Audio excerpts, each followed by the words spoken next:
রাষ্ট্রায়ত্ত ব্যাংকগুলোর কাছে সরকারের বিভিন্ন আমদানি ব্যয়ের প্রায় $2 বিলিয়ন বকেয়া বা ওভারভিউ পরিশোধের জন্য দেশের কয়েকটি বেসরকারি ব্যাংকের সহায়তা চেয়েছে কেন্দ্রীয় ব্যাংক। কেন্দ্রীয় ব্যাংকের পক্ষ থেকে বেসরকারি ব্যাংকগুলোকে জানানো হয়, সরকারি আমদানির প্রায় $2 বিলিয়ন পেমেন্ট ওভারভিউ রয়ে গেছে।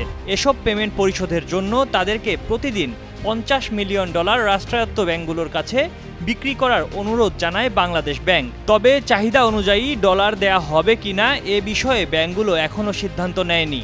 25 আগস্ট কেন্দ্রীয় ব্যাংকের ফরেক্স রিজার্ভ ও ট্রেজারি ম্যানেজমেন্ট ডিপার্টমেন্টের ঊর্ধ্বতন কর্মকর্তাদের সঙ্গে 15টি বেসরকারি ব্যাংকের প্রতিনিধিদের এক সভায় এসব বিষয় আলোচিত হয়।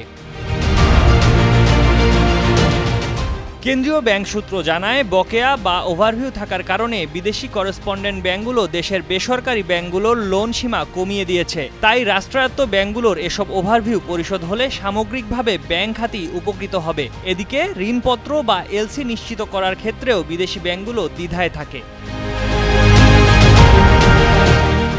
অন্যদিকে রিজার্ভ থেকে আপাতত কোনো ডলার বিক্রি না করার সিদ্ধান্ত নিয়েছে কেন্দ্রীয় ব্যাংকের ফরেক্স রিজার্ভ ও ট্রেজারি ম্যানেজমেন্ট ডিপার্টমেন্ট। দেশে চলমান বন্যা পরিস্থিতির কারণে খাদ্য আমদানি বাড়াতে হতে পারে, এজন্য রিজার্ভ থেকে ডলার সহায়তা দিতে হতে পারে। এমন কারণেও কেন্দ্রীয় ব্যাংক এখন রিজার্ভ থেকে ডলার বিক্রি করতে চাইছে না, এমন তথ্যও জানা গেছে। ময়ূখ ইসলাম, কালের কণ্ঠ।